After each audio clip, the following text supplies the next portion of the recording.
Hello everyone and welcome back to another tutorial from Tech Channel. In today's video, we will be showing you how to change your cover photo on Facebook without notifying anyone or creating a post. In order to do this, first of all, open up your Facebook application.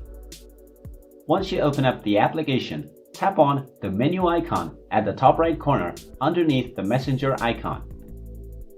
Now tap on See Your Profile, and then you will be taken into your profile page. From your profile page, tap on the camera icon at the bottom right corner of your cover picture. Then from the list of options, you can choose amongst various options to set up your cover picture. You can tap on Upload Photo if you wish to upload a picture from your phone.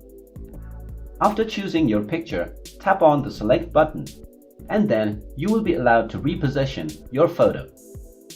After choosing your photo position, make sure you uncheck the box which says Share your update to Newsfeed.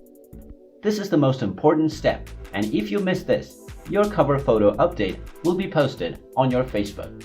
So make sure that you do not miss this step, and then tap on the Save button. Now you will see that your cover photo has changed.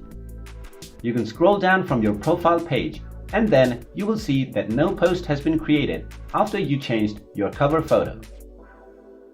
So that is how you can change your cover picture without notifying anyone on Facebook. If this video was useful to you, go ahead and give it a thumbs up. Also subscribe to our channel and hit the notification bell in order to be notified whenever we post a new video. Thank you for watching.